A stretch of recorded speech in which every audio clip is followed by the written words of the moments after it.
Shalom, shalom, shalom, peuple de Dieu. Yamokil Mobimba, en Amérique, Zali, en Europe, Asie, Océanie, partout dans le monde entier. Après ce nom, na kombo na Yesu, Jésus-Christ de Nazareth. Wa sali keto zala na pema tilelo. Mingi bazate na biso toza na pema ezate ke bango bazate nde toleki bango to bango baleki biso mutu aleki moninga zate donc nzambe nde tazobatela nzambe aponieza na bongo kombo na ngai Benvindu Tuluka aza pasteur nzambe apambola bino mpe napamboli journaliste na biso monene Lipasa Benzu. Il est dans ça que l'île est très très très bien. Dans son livre, l'île est très bien. Au Bengi Kaka, la numéro Zawana, je crois que vous avez vraiment décidé. Nous avons ensemble un pasteur, nous avons un prophète Nabiso, Jérémie. Nous avons ensemble, nous avons un pasteur Josué. Nous avons un Pambolabino vraiment. Na CP na bino do sala ngai sengo une équipe technique nyons tout en tout cas nzambe apambola bino pambola nzambe e umela kata bino marqué confinement zali mais biso za confiné na Yesu kala donc ta bomba biso ya za kat na biso zali kat na ye l'interpénétration l'un pénètre l'autre. OK nzambe apambola bino. Merci bandeko totala film scénario oyo ndenge zokende bandeko balati ba drapeau liboso ya bilamba na bango na tina kolakisa biso nini pamba te tomoni ba docteur awa na salle d'op bazokoka titala bato bazokobelebele balali na bambeto ape pasteur na zamba azokoluka mekuna bata maladi kuna botala docteur titulaire awa pe bandeko na mokili na mboka bazali kokima mokili échanger totala likolo échanger température échanger nini ye awa bandeko échanger batu nyonso bafukami na sena babalabala mais toyebike mpona kofukama boye kosambela falaise na église pamba te oyo tomoni eleki monene tiki ete tolela partout ezala na toilette bondela nzambe na yo totala scénario oyo awa bandeko bazali kokendela kofi na zamba awa na zamba tomoni awa bazokontinue na zamba oyo azali kolanda bango na nsima wana ezali bongo pasteur Saint-Esprit etindi ekamba ye alanda atala scénario nini oyo scène nini kami awa eza nde kaka nzambe nde tokoki kobenga problème nini oyo ekomeli biso awa mpe bazali kaka kokontinue kotambola bien aimé tala na liboso ya bilamba balati azili oyo ami Espagne oyo azolanda oyo azali bongo français extrait ya filme oyo totieli bino comme exemple ya mateya pasteur Mopanzi azali kokengela nini ekeleka totala bandeko wana tomoni bazabolo sini ya mwindo toyebi yango ke ezali sini ya bando oya liboso nelambani omoni bakomi coronavirus panza mokili agangi non te pasteur akimi na mokili awa pe bandeko tout na France to passe na lingina panza mokili ndeko tolanda malamu filme oyo ezali kopesa biso ndakisa kitoko botala Amerika na ba drapeau wana nyonso tu bomoni ce qui passe ye na bamboka ba président na biso nde basenga ka ba aide pa na bango na corona basengeli aide wapi bokima te boya ndeko brother oh mes frères et sœurs ezande ka nzambe nde tokoki kobenga awa nde yende kaka oh non donc nzambe na biso abomoi tobelela ye ezande ka yo tokoki kobela na tango nzambe ko coronavirus ekoki kopanza Amerika tuiri Germanie te virus ekoki kopanza Afrika te coronavirus ekoki kopanza Germanie te coronavirus ekoki te na yango bongo yokalo yembo kitoko oh Lord we are here donc nzambe azali awa nzambe yo zali awa okotika biso kaka boye balobi nzambe na bomo yo kolanda biso travers l'internet dans le monde Hollanda interprétation toyoka moi extrait ya film oyo par rapport il a exposé oyo le pasteur Benvindu alingi a sanctifier biso alingi a expliquer biso na tomo ya lelo joa même 45 minutes ya Hollanda fil oyo malamu o comprendre nini ya tie tomoni na exposé na ye wana frère na biso tomoni ba photo ya ndenge na ndenge selon exposé na yo wana tie toujours mona yango na écran tomoni ya bandi na kwa ba desese belé ba signe ya bleu tomoni ba signe ya ba mai tomoni ba signe ya ba photo ndako ya kitoko tomoni ba moto ba lion. Bon, j'espère que tout landa na buke nyonso toyoka nini alingi a expliquer biso pe toza na moment nini ndeko yo zali na question komela biso na so wana na lombango nzamba ye ba kopambola yo nzambe biso a tozali ko séparer pona yo tala paso ye biso oh Afrika mingi nzambe yo zali awa kanti kitoko ndeko yo lingaka noka bayemba yo preso babwaka yo mobuso lelo fali pupa asali leo chanson nini na moment coronavirus lelo vient na biso Kofi Olomide kwata kora ndeko abengi yo nani na chanson ayembi lelo biso nyonso tozali koboka kaka mutu moko Yesu Mesia yo babenga ko preso na winza rock na winza gambela na zando bisika nyonso yo tambola babenga kayuka ka prêtre lelo ki prêtre nana koisi yango na moment oyo ndeko pola ta versas isengi fotimiza pola ta bateka bana isengi fotimiza ata basini oyo tomoni eyeba kosanctifie biso eyeba kopesa biso bokasi akdelo mikula pasteur Benville ayeba kokoba na kolakisa biso nini esengeli tosala ndeko yo olandi scénario oyo yeba kobenga biso si message na yeki nango na mokolo ya lelo ezali le 40e lelo le 12 avril 2020. Ok, na heure où tu as l'heure 15 minutes. Donc, il y a un message qui toque parce que par rapport à temps où tu as passé dans le il faut que tu aies une nourriture qui est vraiment dans le temps où tu as une confusion. Non, ma cambote a retour à Christ eschatologie. Ils ont un Christ soka yeto matakaka mais il faut to lobela ngo parce que apporte pour ando bato za ba ignorance na makambo pété parce que na tango makambo ko ya ba nzeba kuma na confusion maintenant ba bato ba sala nini bato msusu ba boka apé ko ntima na bango wana nde bato mkibabi maswed na pena di bongo et ko ipo ko dinda Christ nga ya mais ba événement oyo ko ya avant Christ ya so to bi ko saisir malam te to ko benga okande nzambe to ko benga ngo boy na boy to benga ngo nyos tu yango il faut ba nzaba za bien informé. Bien informé, donc un message na yango oyo na yango na sali na tableau oyo parce que ça un peu moi makasi yango na intéressé nga makasi vraiment na sala tableau oyo na thème na yango eza où allons-nous, où va ce monde, où allons-nous, où va ce monde tozo kende wapi pe monde oyo ezo kende wapi yango na moni na sala ki tableau oyo ebusunga batu nyeso ba yoka yango eto meka kolimbola yango plus de mission to bonzongo to eleka ba tana ba langue nyonso tu mingi oyo lo ba na monde po esunga mutu nyonso ayeba yango atoza na suka mboka to yoka oyoka ngona langue na yo wana peut-être pe ota ba langue so yebi yango te tam so to ota pe interprète o ba ko limbola ngona ba langue nyonso tu e ko sunga biso nyonso tu po message ya Nzambe eleka na mutu nyonso malamu pe na message na biso ezanga te otuna ba question d'autres vont apprécier en gros non tu peux expliquer ce loco très bien tu peux expliquer ce loco très bien tu aux engagés ko symbole en gros donc émission oyo thème oyo to bendi en gros na cours oyo to benga cours ya eschatologie cours oyo to benga cours eschatologie yango to bendi moi thème na biso na kati wana où allons-nous où va ce monde yango na te tableau nga na bali tableau na bana na croix parce que croix yango te bandi de la Bible pe banda na croix na carte na Genèse chapitre 3 verset 15 tout le monde na croix pesa na carte na Genèse chapitre 3 verset 15 Bible le dit que la prostituée de la femme écrasera la tête du serpent otaba ba prostituée la femme écrasera la tête du serpent bazolo ba simplement na Jésus-Christ o akobota makaka na mwasi avec 46 chromosomes avec 46 chromosomes pour monsieur baba botama 23 chromosomes mais abotama avec 46 chromosomes et abotama na lignée à moi si et na Jésus-Christ ndé a eu écrasé tête ya serpent on va dire que la posture de la femme écrasé la tête du serpent or serpent wana azali mutu mususu ce n'est que le diable to monye ya on a bané na kat na croix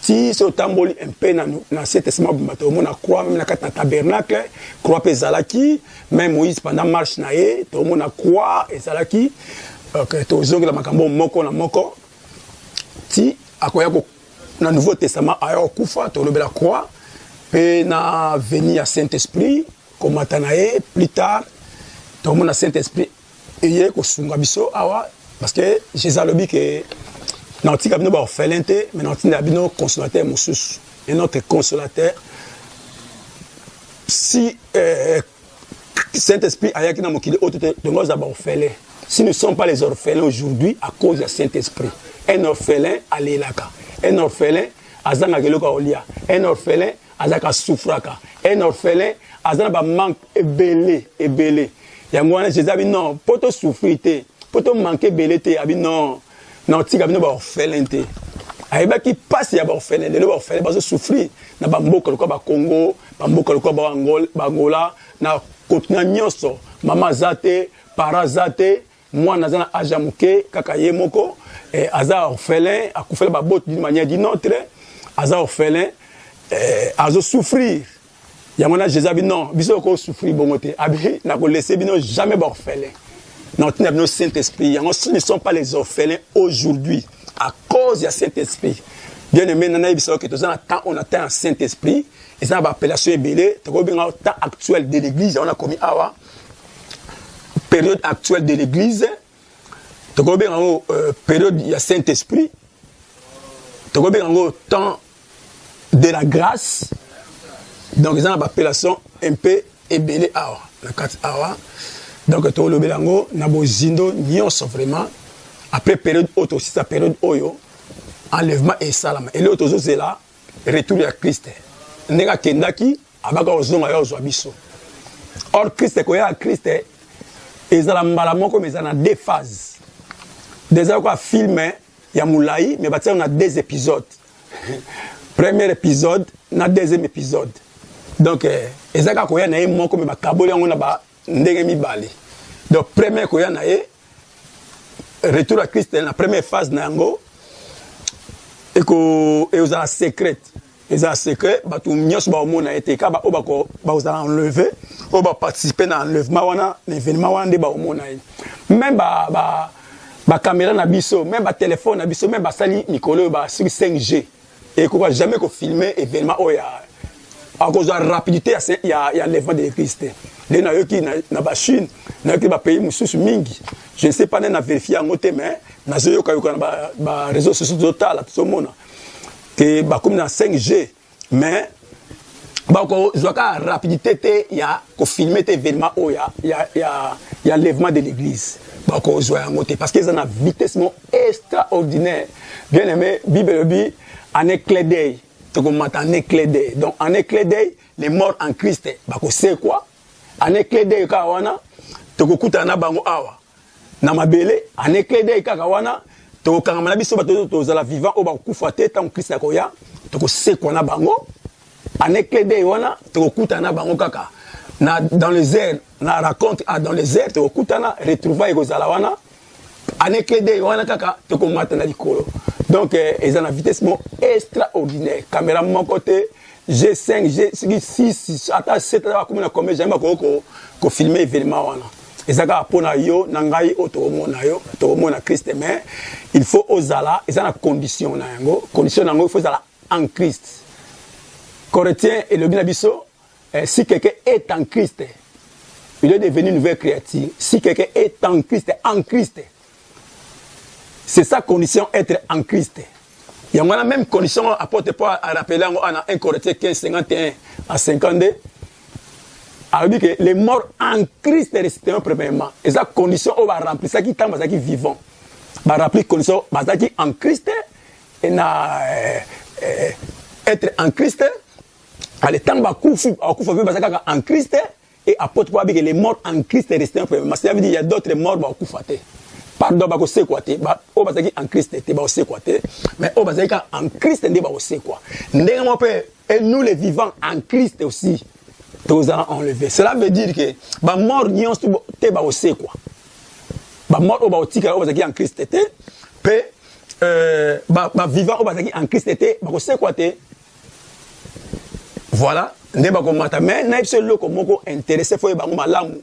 Batoli côté à makam oyo temps de la fin de eschatologie ba malam que enlèvement de l'église est la fin du monde. L'enlèvement de l'église est la fin du monde mais c'est la fin à l'ère actuelle. ils allaient faire il y a Saint-Esprit, il y a dispensation à Saint-Esprit. Né avant en nous, waza kati na biso. Parce que après plus tard Saint-Esprit a kozala mais ozala sur bateau. Il y a maintenant Joël alba qui je répandais mon esprit. Je répandais ko pendre. Je dis que c'est pas pendant que na croix. Donc ils allaient coller à bateau. Et que zonga des akina Saint-Testament parce que na Saint-Testament Saint-Esprit azalaki mais place na bateau oyo akokoza na bango na service moko donné mais ezaki na kati na bango te mais ezaki sur bango. Donc, négalement répété dans Joël que je répandais mon esprit, qu'on répande, ça veut dire que après enlèvement de l'église, plus tard, plus tard, mais quand il y a Yesu, ils fin du monde, mais ils fin il y a église. Église, église, na Jean chapitre 14, avec votre cœur ne se trouble point, croyez en Dieu, en moi, et na koya ko zoabino. Mais Christ a le col à père, a le col enseignant. Ça veut dire qu'il y a une explication à côté. Mais tout ce monde que Jésus-Christ, plus tard, apôtre Paul, en tant qu'enseignant, il a expliqué aux Andénis, les morts en Christ. Donc, premièrement, donc Christ a le bec à boy, comme un père. Il y a un moment où Christ tellement ça est compliqué. Donc, c'est compliqué, mais après, c'est qu'il y a une explication parce que Azaki, comme un père, a parlé comme père, mais apôtre Paul, comme un enseignant, n'est-ce pas, à quoi expliquer ma camboango, les morts en Christ resteront premièrement, nous les vivants, tu sais qu'on est ensemble, Saint-Esprit, tu es Christ, Christ a quitté ma belleté dans l'espace. Plus tard, 7 ans plus tard, à quoi quitter ma belleté, on va dire tout est le verra. Tout est le verra plus tard, après 7 années ou 7 ans. Donc, le invité que vous avez dit, Zalaka, et vous avez dit, système que changer, tu as Antichrist a côté en scène, parce que 2 Thessaloniciens chapitre 2 verset 4, non 2 Thessaloniciens chapitre 2 verset 7, le mystère de l'iniquité agit déjà. Donc le mystère de l'iniquité c'est l'antichrist, mystère donc pas parler mon mystère. Il ne faut pas confondre ministère et mystère, parce que ministère c'est un service ou une tâche. Mais mystère, c'est le comment caché et bombardement. Donc, il y a un besoin de parler Satan a aussi la ruse. Donc, il y a un bombardement. Mais la personne de l'antichrist, il s'est manifesté. Pourquoi ce temps dans le passage dans la Thessaloniciens, il faut que les retenir à disparaître, à l'immois. Les retenir pour abîmer en personne, c'est quoi? C'est le Saint-Esprit. C'est l'église. C'est l'église. Ils ont ça là. Antichrist yemoko en personne à côté enceinte donc jusqu'à ce que l'église a côté cet esprit accueilli dès maintenant Antichrist à côté en scène mais il y a à côté en scène tant l'église a côté en scène bien aimé vérifier foi na yo oza en Christ oza libanda en Christ so oza libanda en Christ ils a problème oko banga ce qui coronavirus ce qui covid 19 oko banga yango oui oko kufa na eloko mususu et bon Lazare a kufaki 4 jours plus tard Christ a séquissé makinda a kufa kaka et tant que tu as séquoi qui tanga passage bien babi akoma ki bakoma ko luxe ba bomae akoma na problème à casse donc oko kufa na ngote oko kufa na eloko mususu mais yeba que la mort les a fait en toute chose après la mort la vie continue na au-delà vie continue aka. Bon, parce que sentir est gozala, sensation est gozala. Mais parce que ce qui sentir les athées, comment souffrir, comment on s'épela, tout souffrir par la sensation de la sensibilité de zanango. Donc nous t'en sentir pas si tu as senti joie, parce que il y a quelque chose ça qui a senti en gozala. Donc enlevant de l'église dans le coup c'est la fin du monde, mais le monde est continué et les introduction il y a antichrist et autres obanga lelo esprit na eka kajo sala puissance na ruse ça na ruse et ça mais après enlèvement de l'église nous devons sentir vraiment yé a kozala a côté maintenant en scène antichrist a ozala mutu aboto na maman na papa na azali mutu ozala mutu ce qui enlèvement et ça 10 ans plus tard il ngoba ke aza déjà sur le terrain. Ce que ça m'a 20 ans plus tard, il y a un hasard déjà. Maintenant, l'après-midi, que Jésus-Christ est à l'antichambre. À l'antichambre. Si Jésus-Christ est à l'antichambre, Et on peut antichrist et azan antichambre. Tout le monde va signer mille les hommes va signer. Donc je dis que ça sera prêt. Je dis que c'est revient bientôt. Est-ce que vous en Christ et en Christ était les grands problèmes mangol. Vous en Christ et en Christ était. Vous en Christ était ils ont mamie pour nayo mais ils ont trop tard pour nayo awa pour nayo. Autres en autres bombaté. Tous partisans on abino. Donc après enlèvement de l'église antichrist a côté en scène awa.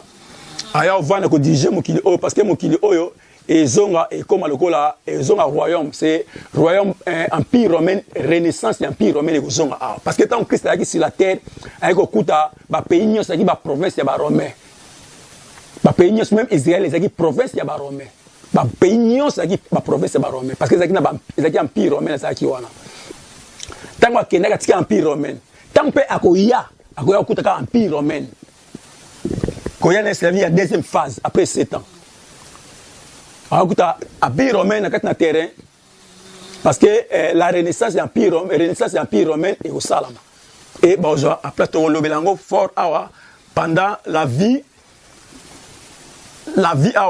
pendant l'église de Tala enlevé dans l'écolo, la vie est continuée biso de kene kuna to sala lelo to sala kuna nzamba couronner Christ a couronner biso to bénéficier na makambo to sala ki kuna l'écolo.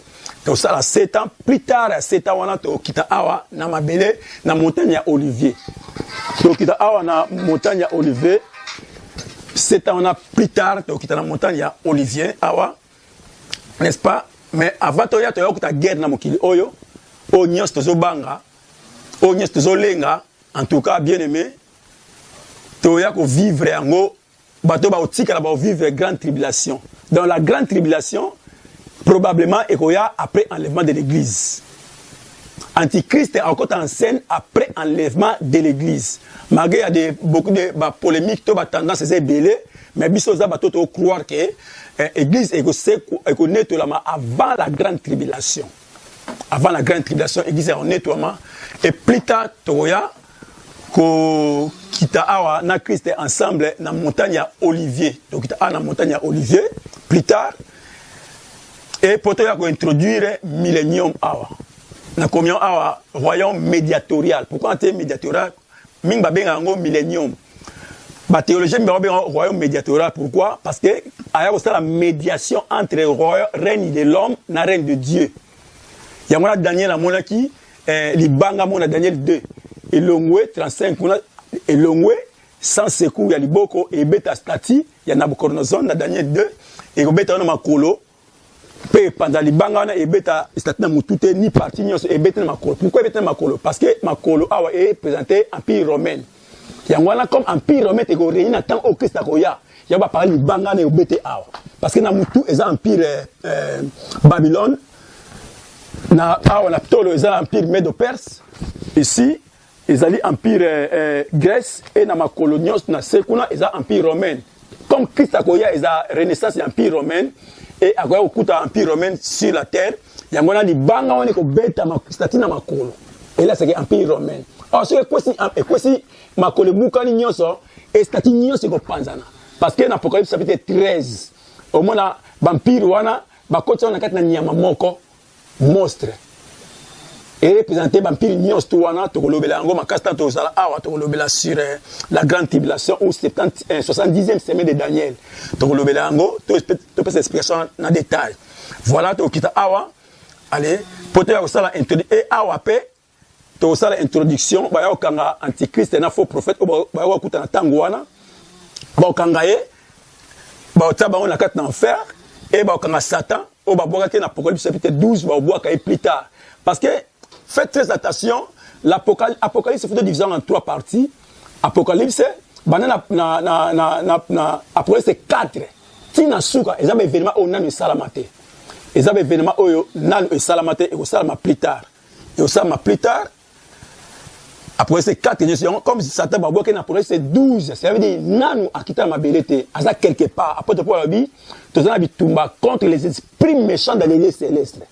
Mukomon zambazo na Satan abi outi wa abi anti ko parcourir na 4 points ya monde abi est-ce que mon Job pose à terre parce que aza a été sur la terre na mabele a été azali quelque part voilà mais l'Apocalypse c'est 12 ba ko bois quand sur la terre tant ba bois quand sur la terre akokuta antichrist akuta faux prophète et sur Daniel na Apocalypse chapitre 13 verset 1 jusqu'à 10 ba la bête a obima 4 na mai Apocalypse 13 wana na 11e verset ba bête a obima 4 na mabele donc ça faux prophète a obima 4 mabele pe na antichrist oyo akobima probablement na mboka ya Rome ba mboka oyo za na 7 collines to kolobela yango to montagne to kolobela yango voilà et tant Christ akoya akokanga Satan a été en prison pendant 1000 ans, antichrist et faux prophète, a beaucoup en enfer pendant libéra et a ce sa règne de l'homme.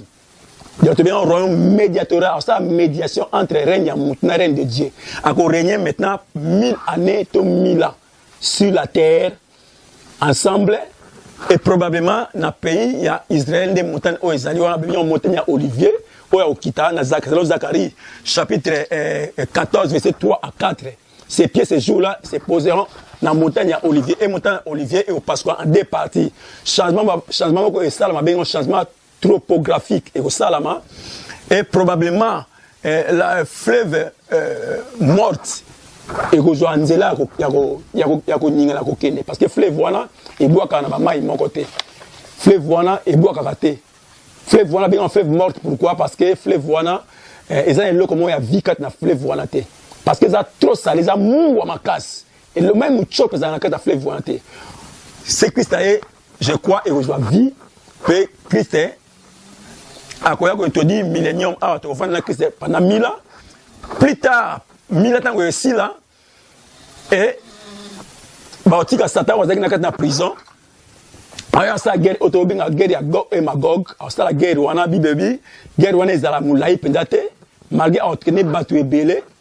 Et moi te uta likolo et ko tumbaye ba okangaye maintenant ba otien na kata enfer et si kezaki faux prophète na antichrist et pas comme le troisième candidat il y a enfer là où a passé éternité na et Christ résurrection monsieur salama awa na fait à guerre à Gog et Magog ba ko joie résurrection salama awa ba ko sambisa batu ba o maintenant trône on te met un trône blanc ba ko les capables sont passer na trône blanc il y a tribunal au ba na enfer bako zoba ngonyoso bako boaka bango na kati na enfer après wana to ko introduire Christ a introduit éternité yango na moi explication muke na meko lo bango rapide malgré to zogela yango na bémission su moko na ba question na bino na nyos oboko lo to zogela yango moko to kota na bozindo ya makambo wala makase mais nana yebisa yo eloko mo yeba ke après la mort nyos c'est comme éternel après la mort nyos c'est comme éternel. Dans ce qu'on koufi et ce qu'on kende ce que na Saint d'Abraham na paradis ils ont passé éternité na okuna ce que na lieu de tourment au passé éternité na okuna après la mort tout est comme éternel mais ils ont dépendre na ndezo vivre lelo sur la terre et dépendre choix na yo lobi na yo ezali choix oyo sa lelo ndemo lelo toza aux États-Unis biso bazana ba France biso bazana ba pays ebele ezaki ba choix na bango o bango basalaki yango et mimi bango siko bali ko kende monsieur bazana ba prison ezaka ba choix ya salaki donc ere yango yo sala choix na yo parce que après la mort nyos ba sala po na yo eza nul et sans effet après la mort nyos ba sala pa na yo eza ni ataba kena na messe ataba kena boy place to kena eza nul et sans effet après la mort tango yango o sala choix na yo tango yango opona oponi Christ mais ngana oyebisa opona Christ parce que Christ oponi Christ a opesa yo vie na ye o babenga ngo zoé parce que tout homme a na vie o babenga ngo bios vie o mudje sazana ngo mais vie zoé eza vie o Christ azana ngo a opesa biso o vie o Christ a opesa biso ezali na deux aspects ezali ya qualité pe ezali ya quantité. Ce qui concerne la quantité de la vie au Christ a opesa biso c'est la longévité l'éternité. C'est ça la vie, c'est la quantité. Ce qui concerne la qualité à vie, c'est la sainteté à vie au Christ. La sainteté à vie au Christ. Il y a un bon délo ça choix na yo lelo. Ça la choix na yo parce que ils ont trop tardé, ils ont vraiment trop tardé. Zambé apambola bien sûr ça va question, tu peux poser la question un peu pour juste au monde lelo oyo, ils ont officiel mais quand officiel après l'enlèvement de l'église. Et quand après l'enlèvement de l'église, Donc il faut vraiment bah il va classer bah événement ni soit malam bah mi bazolo belomona événement zo classer malam te ya mat nazala besoin ya ba question na bino oboko tuna to me ko mani la susu malam penza nzamba pambola to zolanda partager yango na bandeko na yo oyo alingaka yango wana partager yango ba numéro ezala wana oyo ko tuna ko benga ko tuna et l'écran écran ezalaka pona bolam na nzambe bible bina biso otozu yango to bomba biso mote to pesa na ba misusu to pesa ba misusu ekendaka donc continuité faisala continuité faisala to bomba yango biso mokote bible bi à la loi et le témoignage surtout to ko sakolate et ozana horreur te na kat na mboka.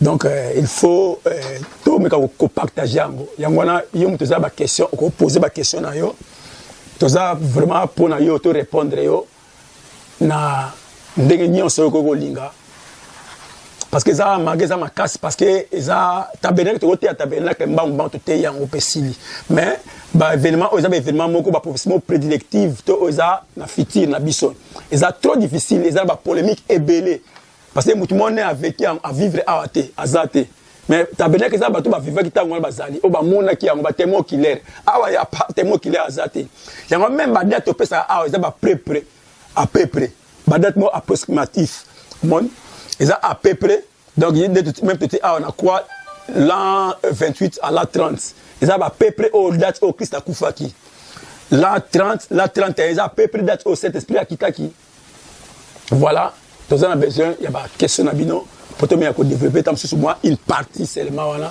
pour na to be na émission moulaï été ça va inerté parce que ba to mingi peut-être ba lemba ko tala émission ça va iner des heures faut ça la mona ba série ndam dans épisode ndam suba biso nyostoire ayende ko makaya namoni schéma na yo ndenge kubandele yango namoni schéma na yo ndenge kubandele yango eza schéma yeko banda partie à Genèse mais okati yango na mokuse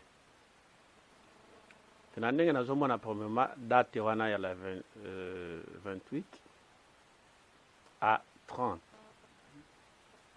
et pourtant la Bible dit que Jésus a commencé son travail à l'âge de 30 ans. Jean-Baptiste l'a baptisé à l'âge de 30 ans. Maintenant, que dites-vous par rapport à date Oyo PC 28 à 30? Parce que nous connaissons que l'an 0, l'an 1 a recommencé quand Jésus est né. Sinon, donne-moi un peu raison valable yo saleli date on a l'an 28 à 30. Merci pasteur nzamba pambola yo na question kitoko eza non seulement question de tuni mais ça peut pour na yo moté ça pour na batuni tout mon schéma on a sali yango l'an 28 à l'an 30 na sali yango par rapport ya date au Christ akufa na be date à peu près ba date à peu près ils à peu près parce que avant Christ comptage et bané ko na décroissance to ba witna exemple 10 9 8 7 donc bazo kita mais à partir de Christ tanga botami ba bané ko côté na 0 0 1 2 3 bazo compter bazo mata donc croissance ko côté ko bon mais batu ya mayele patient o basali ko commerce makambo wana bazo ta bi ba misuba bi ke ba ne ko compter à partir à l'an 0 to 1 misuba bi non ba ni ko compter à partir à l'an 5 exactement là oza âge à Jésus a kufa na 33 ans oui abane ministère na 30 ans a kufa na 33 ans oui mais on a été âge à Jésus na été âge on ko compter donc na zulu ko la bana ko compter na l'an 5 so bana compter na l'an 5 et on a été ah so bana ko compter ngo na l'an 1 donc na ko kipe ko changer date oza nango za date mo à peu près mais za date au Christ a kufa ki mais za date o bana ko compter mais Christ a kufa na la ya na kufa na 33 ans. Voilà, donc je crois que ça a été âge au Christ à Koufa qui me date oyo nde bané ko compter. Monsieur bané ko compter na l'an 0. Azo mata di kolom so adu non bané ko compter en tant que c'est bané ko compter na âge na l'an 5. Donc c'est ça déjà 5 ans na. Donc ko ko pour changer date oyo ça na problème peut-être makasi wana. Merci. Merci. Donc, tous ensemble, la binonia sur la question et soumaka pour toye basusu fenda ko manyola makambo yango malamu. Nalingena tuna lisusu. OK. Olobi awa ke Marie asimbaki tango bakela kutalele na tombe. Mais tozomona un certain temps lisusu aye akoti na tango ayebisaki ekende oyebisa bandeko na ngai tokutana na temple. Toma wa bana kotyaka tembe asimbi me Marie kuna aboyi asimba ye. Mais après un moment aye koyebisa Thomas simba ngai ye. Totali lisusu na chemin de Maús allié na lipa. Donne-nous un peu la différence. Il y a du local. Qu'est-ce que cela veut dire? Makambo Yesu aseku. Marie a ken tombe awebi kosimba ngate. Après un certain moment, Thomas andimi na yasimba ye. Après un certain moment, Thomas na lisusu na chemin de Maús, ba disciple peu na chemin de Maús allié na bango lipa alimwe. Explique-nous un peu ces mystères-là. OK, merci. La question vraiment, est vraiment intéressant, vraiment. Il fallait que osa la biso. Awa. Mais na Christ awa akufaki na croix. Jean le dit que voici l'agneau dédié ôter les péchés du monde. Donc Christ en tant que souverain sacrificateur. Dans l'Ancien Testament, le souverain sacrificateur nyons tout. Au bana ko ta temple. Ce qui est ko ta temple ça la bilson na eto a sopamakila. Il faut assister à service nyons avant muta simba. So meko simba yona makamni ce baby. Yango Christ na croix. Azo kufa après mort na e en tant que souverain sacrificateur, il faut récupérer maintenant makila. Bible dit que azo ki propre sang na e. Pour que sopango na likolo na propitiatoire to na likolo ya couverture ya arche aux dans la likolo parce que tant Nzambe andalo bana Moïse que ça la temple c'est le modèle on a dans l'action. Ça veut dire que probablement na likolo et dans la temple Nzambe alors ce modèle na ngo sala. Maintenant Christ en tant que souverain sacrificateur a récupéré propre sang na e. Bible bina biso makila ba bouk ya banyama et biko zipa péché mais biko longola ngote. Mais Christ peut dans l'Ancien Testament tout le sacrificateur le souverain sacrificateur bana ko kota makila banyama pe bana ko tango chaque année mais Christ ça ngo mbala moko azwa makila banyama to azwa propre sang na miraculeusement akomema ngo na likolo mais tant bakutani na mwasi na basi abiko toucher ngate parce que nana si ko pesa rapporter en tant que souverain sacrificateur nana si ko pesa rapporter nana si ko sala musala na été. Il faut avoir makila ne akeli ko sopa yango après temps liboso ya papa yango la boyaki basi basimba ye yango récupérer makila ne miraculeusement akene secrètement na likolo ako sopa makila wana après akoya ko zonga plus tard akoya ko zonga maintenant on va tout maintenant bosimba parce que ça c'est musala nyonso tout donc musala ça na quoi il faut si là il faut amata quoi ko pesa rapport de sika ya utaki et sika ya utaki mais comme nana mikenda kité a sekwati kaka bimi il faut amata comme nana mata kita kende yanga boye bas basimba e il faut musala ici là donc aussi longtemps que nana apesa ki makila na été et si longtemps que nana sopa ki makila na tabernacle on a dikoloté jamais ba ko simba e maintenant sali yango esili on a akozonga na se akoloba maintenant bo simba ngai aloba maintenant bo lia na ensemble akoki ko tambola na batu ensemble parce que ici assisa musala nyos tout. Merci, je crois que un peu ça. Mais question pour notre monnaie la photo pour noter 3,5 mais avant 3,5 na likolo to moni 7 ans. Faut expliquer l'histoire. OK. Ah, on a été 3 ans et demi, on a été 7 ans parce que l'enlèvement de l'église, on a tant dans la période actuelle de l'église. Période autobenyango, période actuelle de l'église, autobenyango temps de l'église, autobenyango temps de la grâce, autobenyango temps il y a Saint-Esprit. OK. Dans oyo temps ils aussi là. Et là aussi ça temps oyo. Et ça, enlèvement de l'église, au retour à Christ. Or, Christ, quand il y a Christ, il y a deux phases. Ça veut dire 2 épisodes. Moi, il y a la secret, il y a une deuxième partie, il y a la privée. Et il y a la publique plutôt. Et il y a la publique, il y a enlèvement de l'église, il y a la fin du monde. Ce que l'église est mati, alors que nous avons dans l'écolo 7 années de la Bible, et on va 7 ans dans l'écolo, et na se awa monde et continuer monde et continuer yango na 4 na se awa monde peut ça la 7 ans na se awa pour Christ aya ko yana se oyo na kokita na deuxième phase na ye mais na 3 ans et demi oyo ezala tango oyo antichrist a okota en scène na ye a signé selon Daniel chapitre 9 verset 27 Babi a signé alliance avec plusieurs il y a une semaine. Donc cela veut dire il y a 7 ans prophétiquement il y a 7 ans a signé alliance na batu alliance traité à paix traité à kimia pendant une semaine. Maintenant bako vendre na batu nyos tout malamu mais na milliers à semaine na milliers à 7 ans 3 ans et demi oyaki basigné qui a paix et ko bongwana na mawa. Yango apôtre Boabi lorsque les hommes diront paix et s'il était alors que ruine moko ya soudainement et aussi prendre des bangos. Donc bato organ a PP pendant 7 ans au signé na antichrist mais na milliers à 7 ans makambo et ko bongwana. Bible le bien même dans Matthieu chapitre 24 verset 15. Lorsque vous verrez l'abomination de la désolation dont parlait le prophète Daniel et côté Nalien, la Bible a ça très attention. Donc on va parler de la grande tribulation. Malgré l'enlèvement de l'église, l'enlèvement de l'église, c'est la grande tribulation. La grande tribulation. Donc à partir première moitié, la kimia. Mais deuxième moitié à 7 ans, comme la grande tribulation, on a 2 parties, 3 ans et demi, il y a paix. Dans 3 ans et demi, il y a grande tribulation. Il y a un peu de or dans les colos, tu sais, 7 ans, parce que dans les colos, il y a des maintenant, on préférait dans le vent de l'église, dans le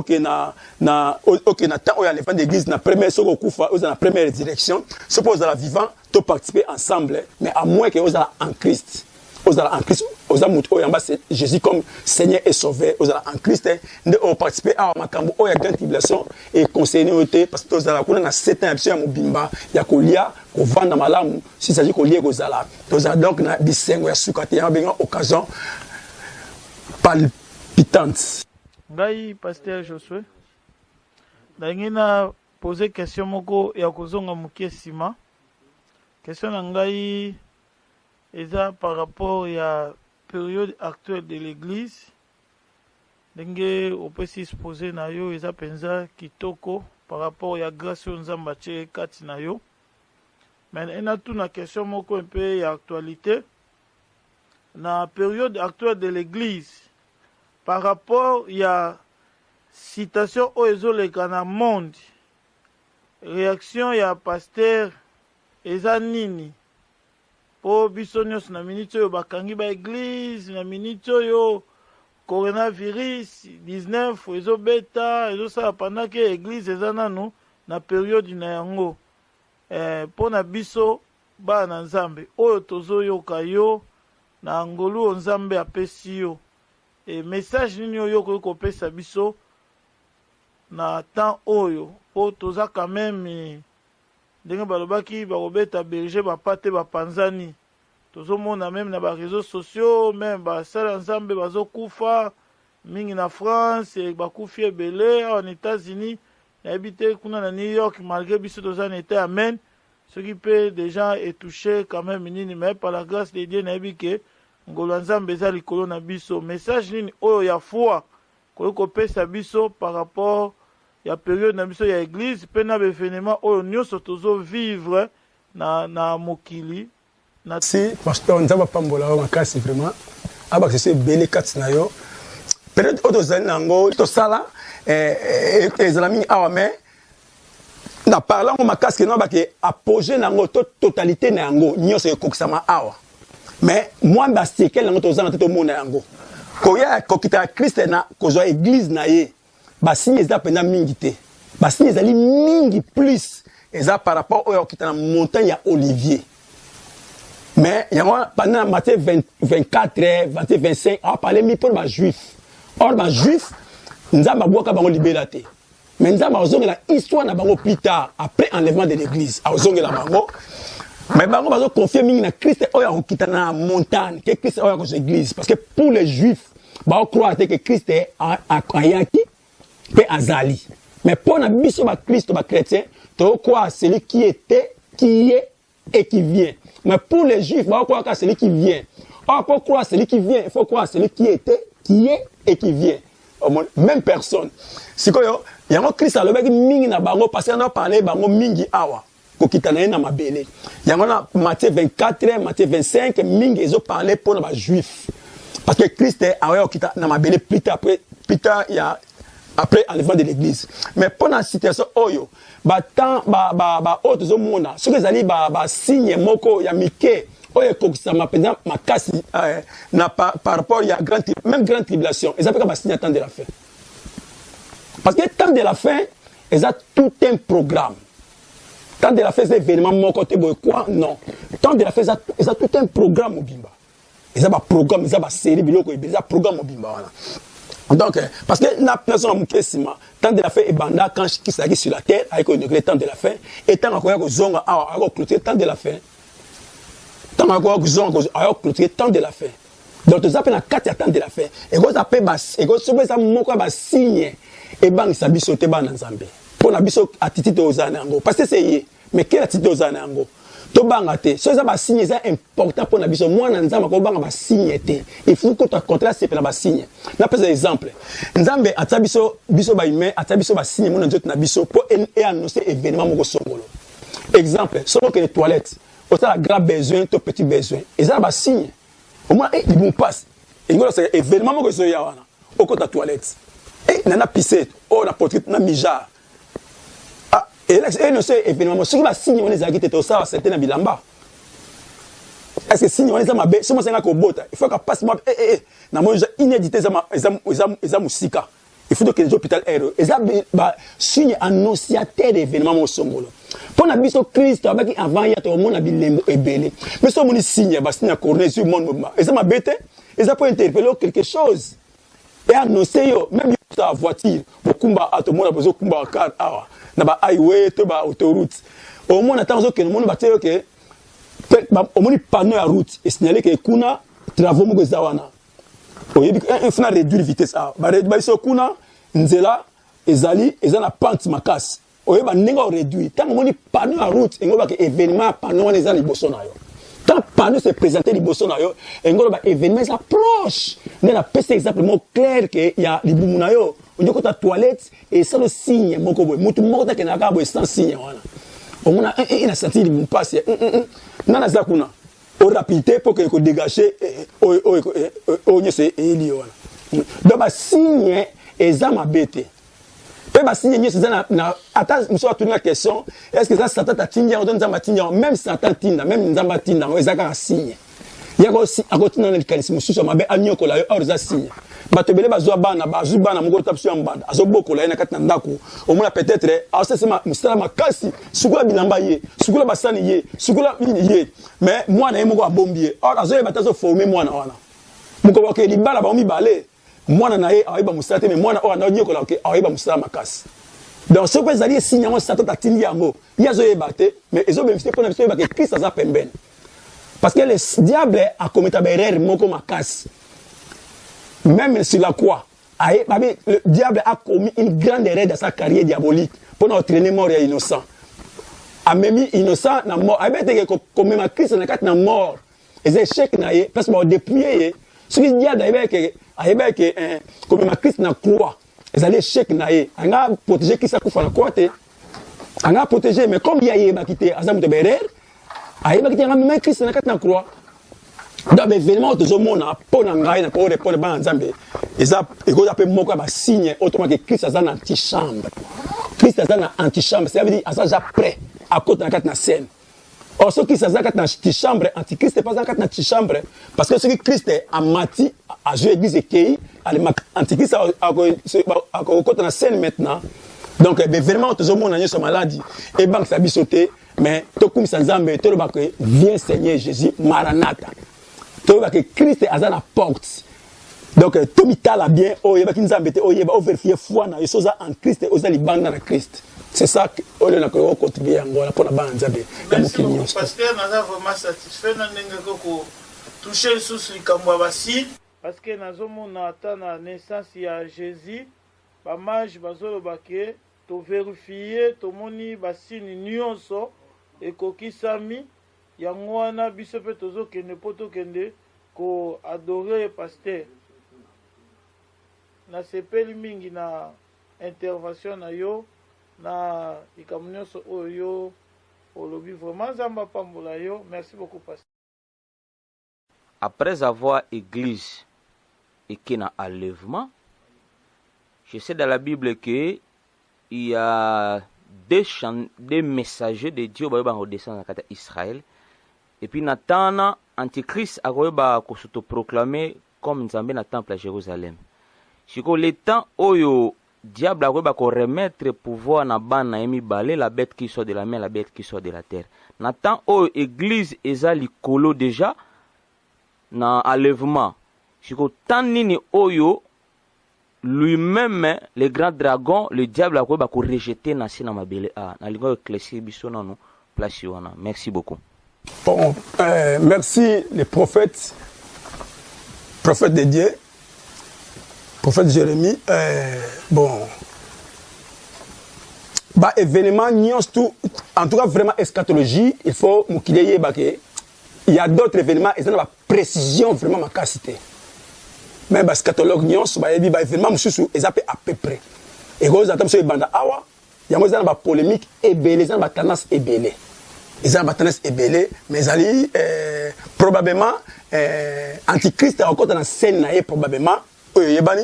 Des Thessaloniciens que lorsque ils ont kangaé, ils ont disparu. Ça veut dire le Saint-Esprit.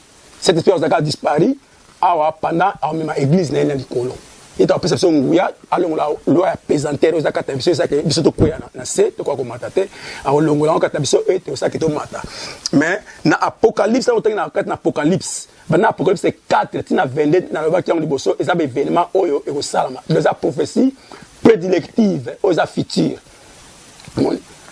eza future mais na apocalypse 12 to moni c'est diable akoya na mabele déjà mais akoya probablement na moitié à semaine, na moitié à 7 ans. Na moitié à 7 ans probablement, mais il y a d'autres qui ont parlé que Akoya avant, parce que Apocalypse 13, introduction nango et ben Apocalypse, la dernière version Apocalypse 12. Beto azaki mabele, a osé l'antichrist pour appeler ses pouvoirs. Or antichrist a osé pouvoir naie avant bana musa naie. Ba appeler ses pouvoirs déjà wana. Avant donc avant une grande tribulation et banana 7 ans tout probablement à côté comme on a 4 hours na 4 il y a 7 ans mais antichrist est aux clair antichrist a bana musala na ye tango enlèvement de l'église et au salama mais à cause du pouvoir il y a diable à cause du pouvoir il y a diable ça pour diable peut pouvoir il faut diable qui t'annoncer en non à cause de l'école, on appelle ça pouvoir. On appelle ça tout le monde a sorcier, tout le monde a magicien, occultiste, diable sur la terre, mais à ça quelque part, on appelle ça pouvoir. Mais il y a un peu à quoi il y a un cas de bois qui est nassé, au Bible, malheur à la terre. Donc, ils ont probablement la moitié à semaine. Ils ont la moitié à semaine de quoi il y a un antichrist, un faux prophète, il y a la trinité diabolique ou satanique. Donc, il y a probablement la 4 il y a moitié à semaine, selon Apocalypse 12. Merci beaucoup, on a satisfait. Deuxième question. En tout cas, merci beaucoup, on a satisfait. C'est toujours le prophète Jérémie, l'homme du royaume. Deuxième question, comme la Bible nous dit dans les livres de l'Apocalypse 21, j'ai vu la nouvelle Jérusalem qui descend au ciel.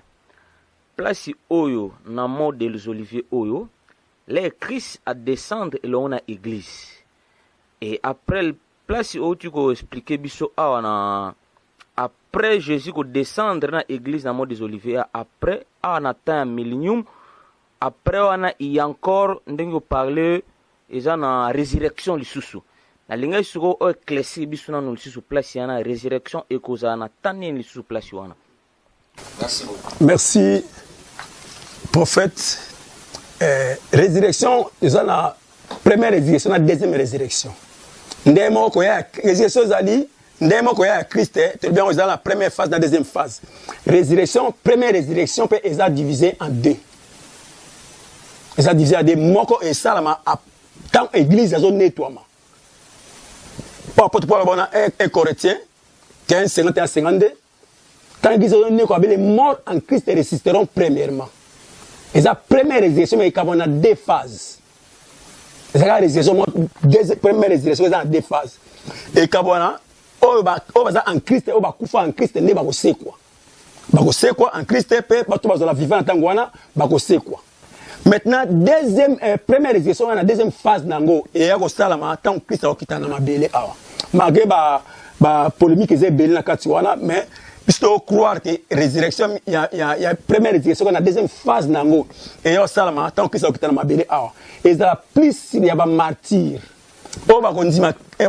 Nzambe na tango wana grande tribulation parce que le monde de côté bondima nzambe na kati na grande tribulation bondima nzambe ya ba juif ba yuda yo bondima ba za mingi ba martyr batu wana baza o ba boya ko za marque de la bête kata bango parce que marque de la bête eza obligatoire te eza obligé te eza yo moko ndima yango soko boyi ko boyi yango ba opeso embargo personnel donc au sombate au jouer côté au voyager ok nation hôpital te bana ba kotanga te eza embargo ba opesa yo maintenant wana au kokate yango plus ba za martyr na tango wana plus ba za martyr na tango wana ba kufa et ba koya Christ ya ko zo bango attendre okita na mabele au église ekita na mabele après 7 ans et akoya kuta pe bato musu ba za pe vivant au Christ ayebi bomba bango nde akokuta na levant de l'église akokuta bato ba za vivant monsieur bakufa ndenge mo petaka to kitaka to kuta monsieur bakufa monsieur baza vivant o bakufi en Christ o bakufi pardon na kati na ganti beso ba ndimi nzambe ya ba juif bango pe bakufa na ganti beso baza ba martyr bakoya osekwa na retour ya Christ awa tant que na kati na montagne Olivier awa kuta pe bato baza vivant et to zo bango nyonso to kota na kati ya millénium donc je crois que un peu ça. Merci na bino batnyes bolandinga de partout na mikili nyos tout pe ba invité nyos tout bayaki tozaki ensemble ba collègues pasteurs bazali ensemble prophètes to partager le nzambe vraiment nzambe apambola bino abosa na bino te abomba bino na ba situation zo le kaona mokili o abomba bino abomba ba famille na bino pe na pamboli vraiment journaliste na biso munene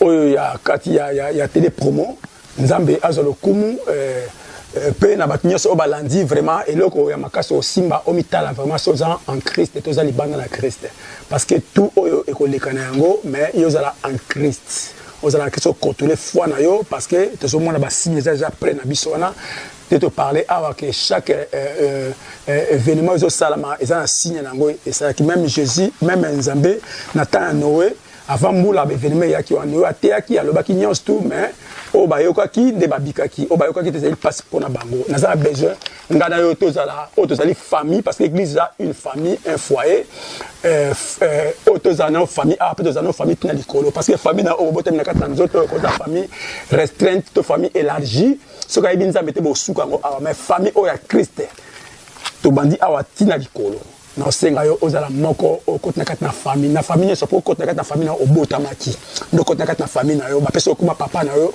pour botamaki ndé moko église comme ça une famille et c'est dit obotama voilà pourquoi Jésus a bana Nicodème ce que botami donc obota to botama pour okota na famille église comme famille et faut to botama or pour na ko botama Jésus a expliqué Nicodème là parce que Nicodème n'est-ce pas avant de comprendre il y a bien que quand Dieu a tant aimé le monde il a donné son fils unique afin que quiconque croit à lui ne périsse pas mais qui est la vie éternelle. Donc pour côté dans ta famille il faut croire na ye comme Seigneur comme sauveur de oza bomoy ndenge Bible le bina biso tika malamu numéro na biso ils ont passé na étendre na biso na écran na biso numéro ils ont passé kuna ce que vous avez ba question na yo comme la biso ba encouragement na yo ko corriger biso to comment mayele pe le ko la bino obozotala nga biso obozotala biso to otoza ensemble tozo considérer bino comme tono vite o biso to ko tonisa mai mais tozo considérer bino pe le ko la mayele oboku pour pesa biso mayele na bino to ko pe mayele le ko la bino na considérer même bino obozotala biso même biso toza ensemble awa vous savez bat mayele oboku ko pesa biso mayele biso be komina ngo yango nazo considérer bino de ko la tono vite. Voilà, beaucoup de contributions à bino et ça la bien et que le capacité évoluer et le capacité de bandit ko encadrer très bien Nzambe apambola bino shalom shalom Zambé apambola biso oyo ezali première édition mais édition sur Holandelango na ba émission monsieur Goya Sima to Holandelango donc toujours numéro za kuna bo contacter biso vraiment Zambé apambola bino. Shalom, shalom, shalom, Maranatha, Maranatha, Maranatha.